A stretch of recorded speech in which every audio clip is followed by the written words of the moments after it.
الحمد لله وكفى وسلام على عباده الذين اصطفى أما بعد أعوذ بالله من الشيطان الرجيم بسم الله الرحمن الرحيم كل نفس ذائقة الموت سبحان ربك رب العزة عما يصفون وسلام على المرسلين والحمد لله رب العالمين اللهم صل على سيدنا محمد وعلى آل سيدنا محمد وبارك وسلم اللهم صل على سيدنا محمد وعلى آل سيدنا محمد وبارك وسلم اللهم صل على سيدنا محمد وعلى آل سيدنا محمد وبارك وسلم۔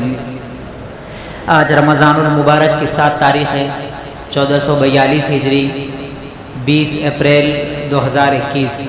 دعا ہے کہ اللہ ہم سب کو عافیت کے ساتھ رمضان کے روزے رکھنے کی توفیق عطا فرمائے۔ اس دنیا میں آنے کی ترتیب ہے لیکن جانے کی کوئی ترتیب نہیں، یعنی آنے کی ترتیب یہ ہے کہ پہلے باپ آئے گا، اس کے بعد پھر بیٹا آئے گا، پھر پوتا، پھر نواسا، پھر پڑ پوتا، لیکن جانے کی کوئی ترتیب نہیں کہ پہلے مرد جائیں گے، پہلے عورتیں جائیں گے، پہلے بڑے جائیں گے، پہلے چھوٹے جائیں گے، پہلے عورتیں جائیں گے، پہلے مرد جائیں گے، پہلے گورے جائیں گے، پھر کالے جائیں گے، پہلے عربی جائیں گے، پھر عجمی جائیں گے، حتیٰ کہ پیدا ہونے والے بچے کو بھی اس بات کا علم نہ ہوگا کہ وہ کب دنیا سے جانے والا ہے۔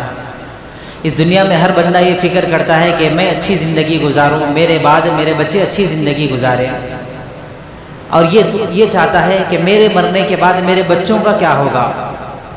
لیکن یہ فکر کرنے چاہیے کہ میرے مرنے کے بعد میرے بچوں کے ایمان کا کیا ہوگا، یہ اصل فکر کرنا ہے۔ اور سب سے اچھی موت وہ ہے جو موت سے پہلے موت کی تیاری کر لے۔ سب سے اچھی موت وہ ہے جو موت سے پہلے اپنا محاسبہ کر لے۔ سب سے اچھی موت وہ ہے کہ موت کے آنے سے پہلے اس بات کی تیاری کر لے کہ فرشتہ جب آئے مجھ سے روح نکالنے کے لیے میں کہوں کہ لبیک میں حاضر ہوں۔ اس لیے کہ عقل مند آدمی وہ ہے جو موت سے پہلے موت کی تیاری کرے۔ اور موت ایک ایسی اٹل حقیقت ہے، ایک ایسا راز ہے جس کا نہ کسی نے انکار کیا ہے اور نہ کوئی انکار کر سکتا ہے۔ عقل مند آدمی ہو یا بے وقوف ہو، موت سے اس کو انکار نہیں ہے، اور نہ آج تک کسی نے موت کو روکا ہے۔ موت کو اگر محبت سے روکا جا سکتا تو کوئی ماں اپنے بیٹے کو مرنے نہیں دیتی۔ موت کو اگر توانائی سے، عقل مندی سے روکا جاتا تو جتنے بھی عقل مند لوگ ہیں آج تک مرتے نہیں تھے۔ موت کو اگر دولت سے روکا جاتا تو یہ فرعون، نمرود، جس کے پاس دنیا کی دولت تھی، جو دنیا میں رب ہونے کا اعلان کرتے تھے، ان کو موت نہیں آتی تھی۔ موت کو اگر دواؤں کے ذریعے سے روکا جاتا تو جتنے بڑے بڑے حکماء اور ڈاکٹر گزرے ہیں ان کو موت نہیں آتی تھی۔ موت نے کسی کے ساتھ انصاف نہیں کی، موت نے کسی کو نہیں چھوڑا، حتیٰ کہ پیارے نبی صلی اللہ علیہ وسلم کو نہیں چھوڑا، تو ہم اور آپ کون ہوتے ہیں؟ موت تو ہر حال میں آنی ہے، لیکن موت سے پہلے موت کی تیاری کرے، یہ کامیاب انسان ہے۔ ہارون رشید کے زمانے میں ایک بزرگ گزرے، بہلول دانا، ان کے کئی قصے کتابوں میں لکھے ہوئے ہیں، آپ نے بھی پڑھے ہوگے، سنے ہوگے۔ تو ایک مرتبہ ہارون رشید نے اپنے خادم سے کہا کہ بہلول دانا جب بھی یہاں سے گزرے اور میرے پاس ملاقات کے لیے آنا چاہیں تو ان کو روکنا مت، وہ میرے پاس ڈائریکٹ آ جائے۔ جب وہ ان کے قریب آئے تو ہارون رشید کے پاس ایک لکڑی تھی، اس نے نکال کر بہلول دانا کو دیا اور کہا کہ تم سے عقل مند اگر کوئی آدمی نظر آئے تو یہ لکڑی اس کو دے دو۔ یعنی انسلٹ کرتے ہوئے یہ کہا کہ دنیا میں تم سے بڑا بیوقوف کوئی آدمی نہیں ہے، لہذا مطلب یہ کہ یہ لکڑی تمہارے پاس ہی رکھو، اگر تم سے اچھا کوئی آدمی، عقل مند آدمی نظر آئے تو یہ لکڑی اس کو دے دینا۔ وہ بہلول دانا لے کر چلے گئے۔ چند دن کے بعد ایسا ہوا، چند ماہ کے بعد یا چند عرصے کے بعد بہلول دانا پھر گزرے تو دیکھا کہ ہارون رشید کے گھر میں لوگ جمع ہوئے تھے۔ آیا اور آ کر پوچھا کہ ہارون رشید کو کیا ہوا؟ وہ کہنے لگے کہ یہ آخر مرحلے میں ہے، ان کی روح اب نکلنے والی ہے، بستر مرگ پر ہے۔ تو بہلول دانا آیا اور آ کر کہنے لگے کہ ہارون رشید کیا ہوا آپ کے ساتھ، کہاں جا رہے ہیں آپ، کون سے سفر پر جا رہے ہیں؟ کہا کہ میں اس دنیا کو چھوڑ کر آخرت کی سفر پر جا رہا ہوں۔ تو بہلول دانا نے پوچھا ہارون رشید سے کہ آپ نے اپنی فوج کو بھیج دیا وہاں پر؟ جس طریقے سے آپ دنیا میں کسی ملک کو جاتے ہیں، کسی علاقے کو جاتے ہیں تو پہلے آپ کی ہزاروں کی فوج جاتی ہے، وہاں کا معائنہ کرتی ہے، آپ کے قیام کا انتظام کرتی ہے، رہنے کا انتظام کرتی ہے، پھر آپ وہاں پر جاتے ہیں۔ تو اسی طریقے سے جس سفر پر، آخرت کے سفر پر آپ جا رہے ہیں، کیا وہاں پر کسی کو آپ نے بھیجا ہے؟ ہارون رشید نے کہا کہ وہ ایسا سفر ہے کہ وہاں جانے کے بعد آج تک کوئی واپس نہیں آیا اور میں جانے سے پہلے کسی کو بھیج نہیں سکتا. تو بہلول ڈالا نے اس لکڑی کو نکالا اور ہارون رشید کو دیا اور کہنے لگا کہ دنیا میں تم سے بڑا بیوقوف کوئی آدمی نہیں کہ ایک ایسے سفر پر جا رہے ہو جہاں پر جانے کے بعد واپس نہیں آ سکتے, تو تمہارے پاس وہاں کی کوئی تیاری نہیں. تو معلوم یہ ہوا کہ کامیاب آدمی وہ ہے, اچھا آدمی وہ ہے جو موت سے پہلے موت کی تیاری کرے. ایک آدمی کشتی میں سفر کر کے جا رہا تھا. جاتے جاتے جو کشتی کا ملاح ہوتا ہے, جو کشتی چلانے والا ہوتا ہے, اس سے پوچھا کہ تم حساب جانتے ہو؟ اس نے کہا کہ نہیں, میں تو ان پڑھ آدمی ہوں. کہا کہ انگلش جانتے ہو؟ کہا کہ نہیں. اس نے کئی سوالات کیے ہیں. تو ملاح جو کشتی چلانے والا ہوتا ہے اس نے کہا کہ نہیں, مجھے کچھ نہیں معلوم ہے. تو اس پڑھے لکھے آدمی نے کہا تب تو تمہاری زندگی بیکار ہے, کچھ نہیں سیکھا زندگی میں تو کیا فائدہ تمہاری زندگی کا. تھوڑی دیر کے بعد ایسا ہوا کہ سمندر میں ایک طغیانی آئی, کشتی ڈوبنے کے در پر تھی. تو اس ملاح نے اس بڑے آدمی سے, وہ انجینئر تھا یا پھر جو بھی پڑھا لکھا آدمی تھا, اس نے کہا کہ آپ کو تیرنا آتا ہے؟ اس نے کہا کہ نہیں, مجھے تیرنا نہیں آتا. فرمایا تب تو تمہاری پوری زندگی بیکار ہے, مجھے تو تیرنا آتا ہے, میں تیر کر نکل جاؤں گا. یعنی زندگی کے جس رخ پر جا رہے ہیں اس رخ کی پوری مکمل تیاری کر لے, یہ کامیاب انسان ہے. اور موت ایک ایسی اٹل حقیقت ہے جو آدمی یہ نہیں کہہ سکتا کہ میں اتنے عرصے تک دنیا میں زندہ رہنے والا ہوں. موت سے کس کو رستگاری ہے؟ آج وہ, کل ہماری باری ہے. یہ دنیا امتحان گاہ ہے.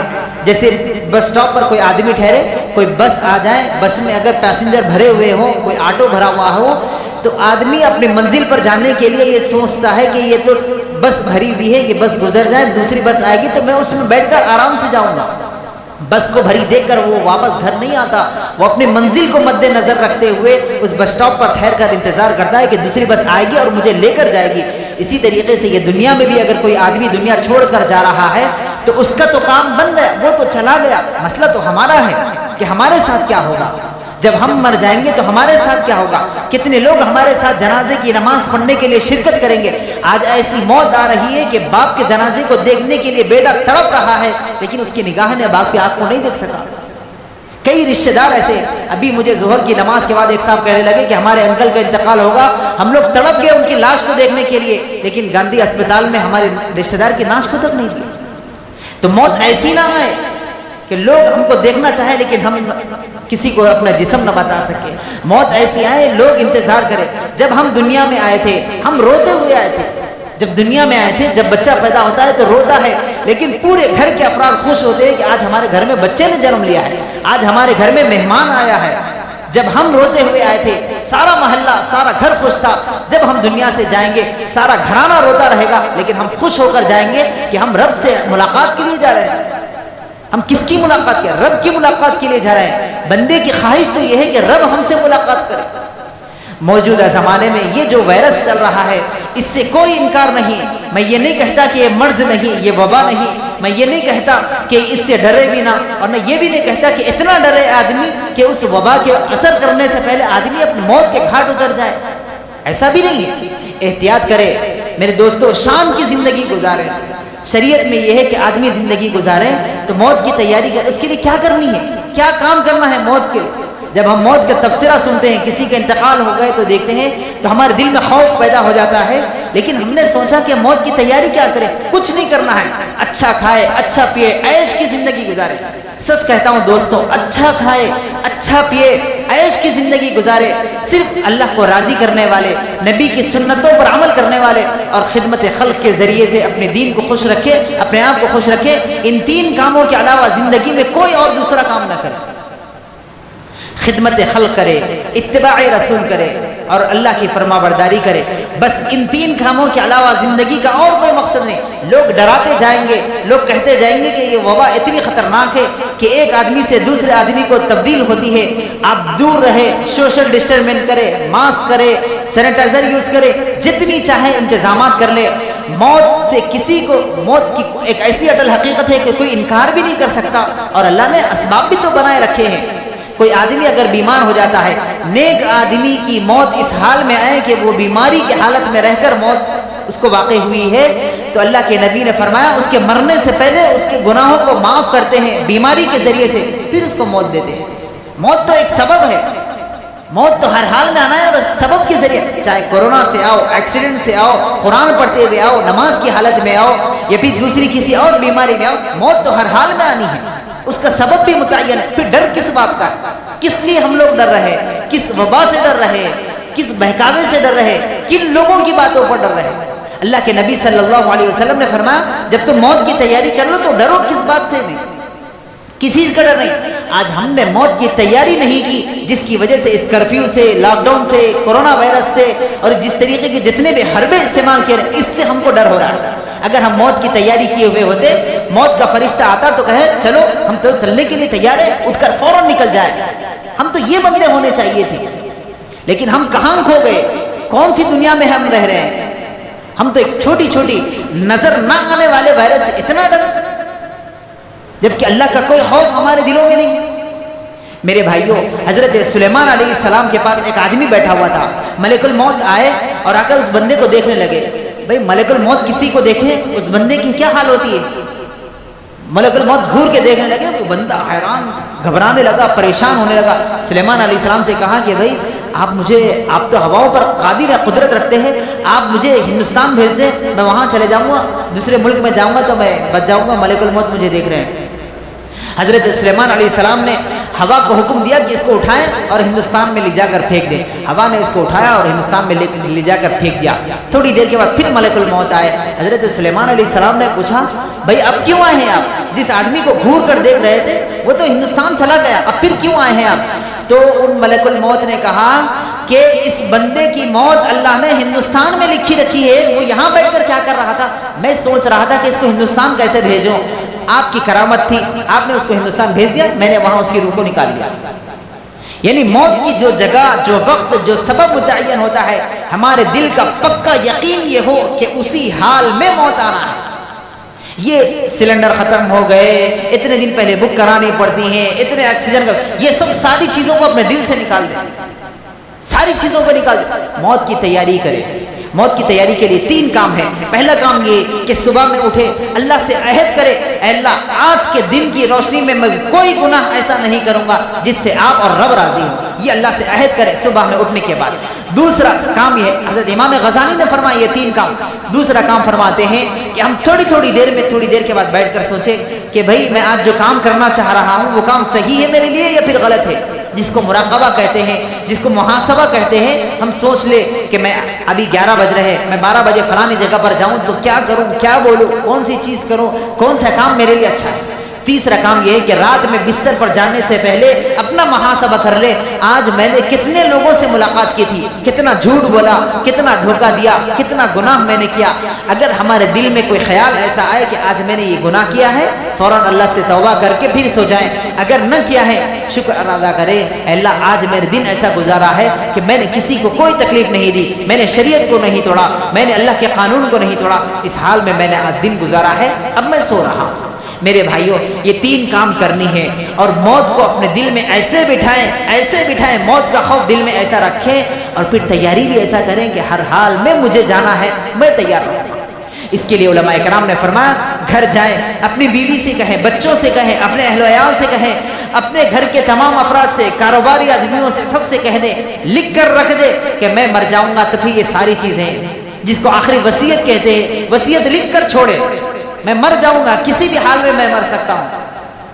اللہ کے نبی صلی اللہ علیہ وسلم نے پوچھا صحابہ کرام سے کہ موت کب آنے والی ہے، تمہیں یقین ہے؟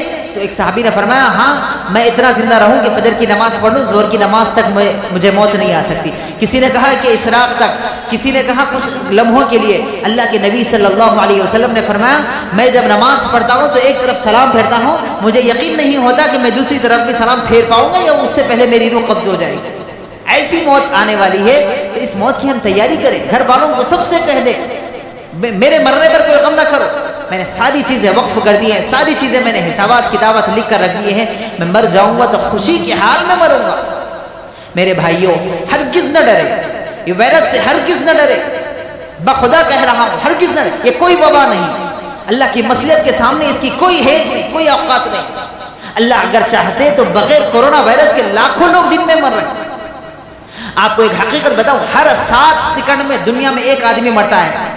ماہرین تلفظ جو الفاظ کے بیان کرنے والے ہوتے ہیں انہوں نے کہا کہ ایک لفظ کو بیان کرنے کے لیے 15 منٹ لگتے ہیں، ہر 15 منٹ میں 15 سیکنڈ لگتے ہیں، 15 سیکنڈ میں 21-22 لوگوں کی موت ہوئی۔ ہم 15 منٹ 14 منٹ 55 سیکنڈ ہوئے ہیں، 14 منٹ 55 سیکنڈ میں سبوں لوگ دنیا میں مر گئے ہیں۔ کیا سب کورونا سے متاثر تھے؟ نہیں، یہ وبا ہے، اس سے انکار نہیں، لیکن جو ڈر ہے اس سے انکار ہے۔ ہرگز نہ ڈرے، احتیاط کرے، ورنہ اگر احتیاط نہ کرے تو پھر یہ بھی خودکشی کا عذاب ہو سکتا ہے احتیاط نہ کرنے کی وجہ سے۔ کسی کو اگر علاج کی ضرورت ہے وہ چیزیں استعمال کرے جس کو شریعت میں کہا گیا، ماہرین اطباء نے کہا، ڈاکٹرز نے کہا، وہ چیزیں استعمال کرے اور پھر اپنے آپ کو سکون سے زندگی گزارے۔ افطار کا وقت ہو رہا ہے، افطار کے وقت میں ایسی چیزیں استعمال ہرگز نہ کرے جس سے ہم کو سردی ہو جائے، زکام ہو جائے، نزلہ ہو جائے اور پھر وہ تمام علامات ظاہر ہو جائے جو اس وقت کی وبا کے چل رہے ہیں۔ ایسی چیزوں سے ہم افطار میں احتیاط کریں، ہرگز نہیں افطار۔ جو چیزیں مل رہے ہیں کھا رہے ہیں، دن بھر بھوکے تھے، کھانا لازم ہے، کھا رہے ہیں، بیماری میں ملوث ہو رہے ہیں، ٹیسٹ کرا رہے ہیں، کتنے پازیٹیو ہے کتنے نیگیٹو ہے، اللہ رحم کرے، پازیٹیو آ جائے ہیبت میں وہی مر جا رہے ہیں۔ تو اس لیے احتیاط بہت ضروری ہے۔ اس کے علاوہ اس کورونا وائرس کے علاج کے لیے پچھلے سال غالباً 7-8 مہینے پہلے میں نے یوٹیوب پر اس کا علاج بھی تفصیل سے ذکر کیا ہے کہ آدمی اپنے وزن کے حساب سے، اپنے قد و قامت کے حساب سے اور جس طریقے سے اس کا سیچوریشن ہے، ان تمام کے حساب سے کس طریقے سے کورونا وائرس کا علاج اپنے گھر میں کر سکتے ہیں، علاج بالغذا کے ذریعے سے، علاج بالدوا، دوا نہیں، علاج بالغذا کے ذریعے سے 4-5 منٹ کا ویڈیو ہے، آپ اس میں دیکھیے، وہ چیزیں اپنے گھر پر استعمال کیجیے، ہم بھی کریں، گھر والوں کو بھی استعمال کرائیں کہ علامات ہو تو، ورنہ کوئی ضروری نہیں ہے۔ اللہ ہم سب کو کہنے سننے سے زیادہ عمل کی توفیق عطا فرمائے۔